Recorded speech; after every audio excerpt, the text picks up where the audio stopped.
Hello and good evening. I'm CA Nidhi Bhaskar and I welcome you all to my channel. What are we going to learn in this video?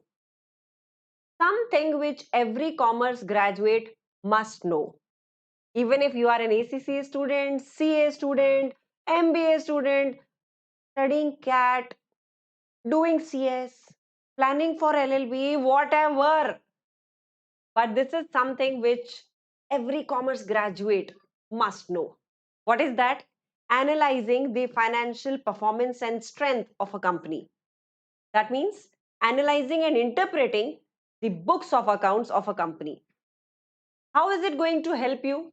Let's first address that question. If you are studying ACCA or CA and you need to become an auditor, then this is a very basic step which you need to take up. It will impact your performance management paper, it will impact your costing paper, it will impact your financial reporting, it will impact your audit, it will impact your financial management. Many students dream about investment banking, where you will advise the clients where to invest, where not to invest. Because you can study, you can understand the financial numbers, the financial performance of any company. There only you can advise anyone. And even if the advice can be for yourself, for your own understanding, for your own investment, there it becomes very important. So let's just quickly reach that place and we take up an example here, a small balance sheet which I have picked from Google, a public resource which I could get as an opportunity to study the balance sheet of Parsonath Group. So immediately I bring that for you. Let's see that.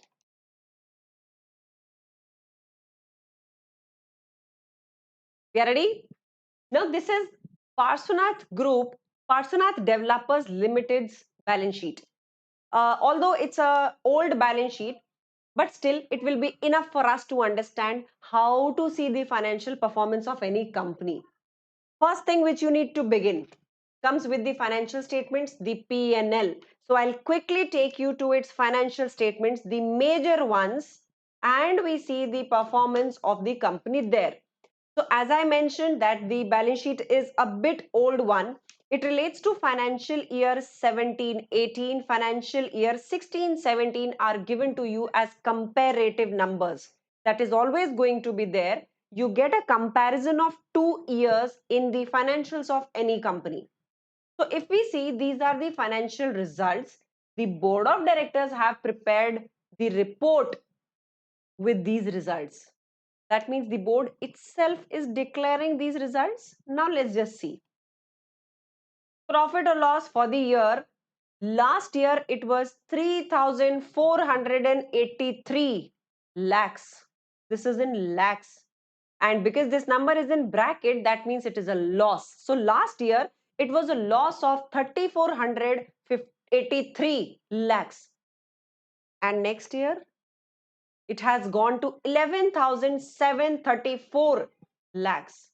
That means more than 3 times, approximately reaching 4 times of loss of the previous year. The company seems to be in trouble. Now what I need to check further so that I can see if this has happened luck by chance or it's just a temporary thing or something is very serious. So let's just see what else we can check. So the detailed P&L can again give you some results. I'll take you directly to that page number where we can see the detailed P&L for this. This is the statement of P&L, standalone P&L, and here you can see that the profit before tax previous year it was 4177 lakhs and in the current year it came to 14095 lakhs. Quite serious. Again, more than 3 times. But now what is going wrong? This is a company which is into retail sector. And this was the year 17-18 when the retail sector, especially the real estate sector, became very troubled. It faced a lot of ups and downs at that point of time, especially the year 17-18. Now understanding why I picked up this particular year, because the real estate retail sector specifically was in big trouble at that point of time. Now, the first thing which you need to remember every time when you are analyzing the financials of any company is seeing its profit. Standalone profits and consolidated profits. Consolidated profits are the profits which are of the group, but consolidated are for a particular group member. That means a company particularly which you are planning to invest in. The group can prosper, but if you want to invest in the shares of a particular group member, then you need to have that stand-alone financials also in front of you. They are termed as stand-alone financials. Now, next to it, now there is one thing. This company is incurring losses. We can clearly see there is a loss of 14,095 lakhs. Is it going to incur any tax for that? Obviously, no, because there is no income. How will you pay taxes? On what will you pay taxes? Taxes are paid on income. There is no income. There is no profit. Rather, there are losses. So this company is going to set off its losses in the future years. That is how you relate reporting with taxation. Everything goes in a connected manner, right? Now, next thing which you need to see, the cash position of the company. Let's move on to the cash flow statement. So this is the cash flow statement of the company for the same year. Let's see how it has been doing in terms of liquidity, cash generation.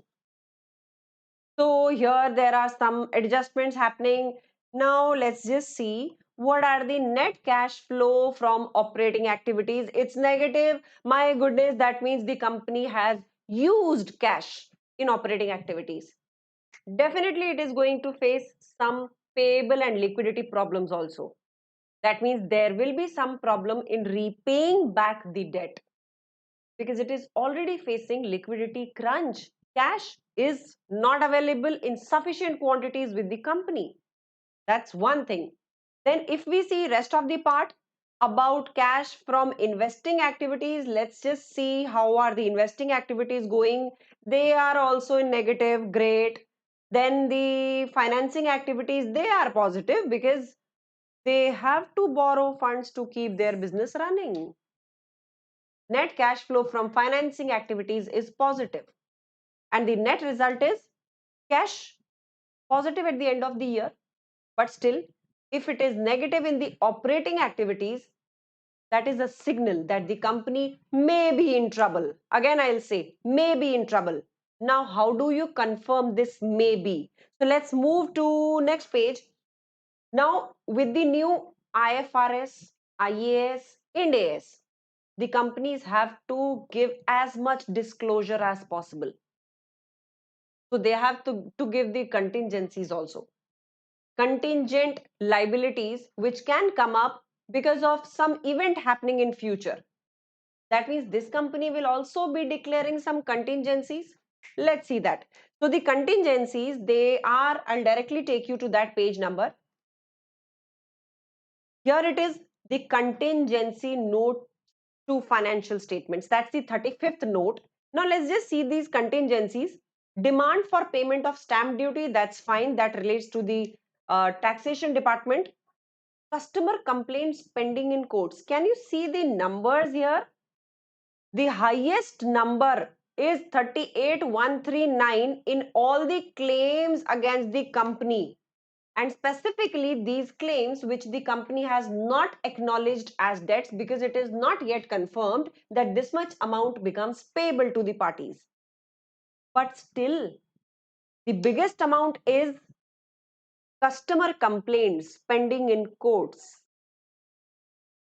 That means a lot of customers have filed complaints and court cases against the company, and the company is waiting for the court orders to come. Then only it can finalize if this contingency becomes an actual liability or not. But this becomes the moral duty of the company to declare this in its prospectus, in its financial results, that this much amount is under contingency. The moment the court decides that this has to be paid back to the customer, it will be paid back. At least the new investor clearly knows that the company is struggling with some claims which have been put by the customers against the company, right? Next, let's come to another thing which we can highlight here is point number 41 and 42. So clearly, see, the company has declared this in this highlighted part.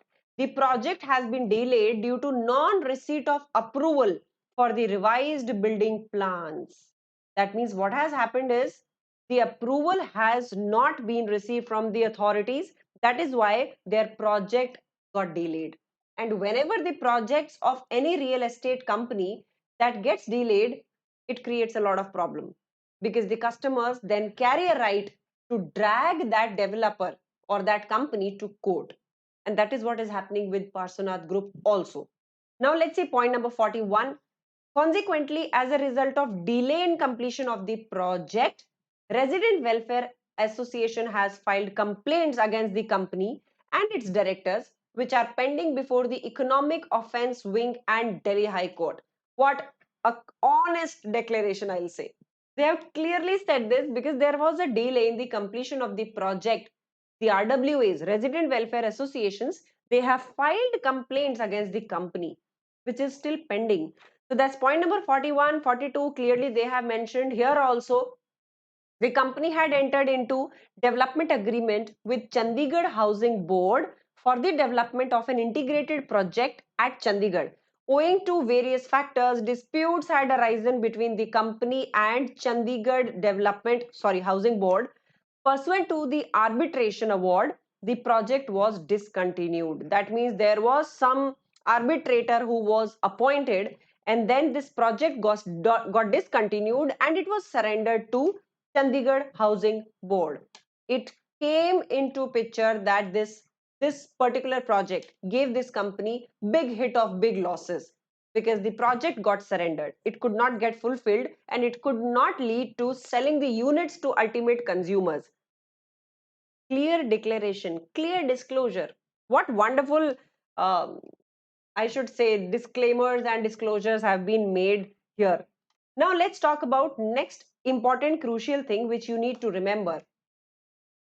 Now, clearly the companies have to give the period and defaults in making payment to their loans. Every company has to do this. This is another big signal which highlights how the company is doing. So here we can clearly see the detail of period and amount of default in loan repayment as at year end. Now see, there are so many loans which have been defaulted by the company. And specifically, these are the more troubling ones. Ideally, it was to be paid 121 days, or in this range, it was to be paid before these many days. They are overdue now. They have delayed the payment for 122 days on a higher side. That's not a good signal. Last year, it was only related to 4. Now it has gone to 6. Let me just check if there were further in the last year.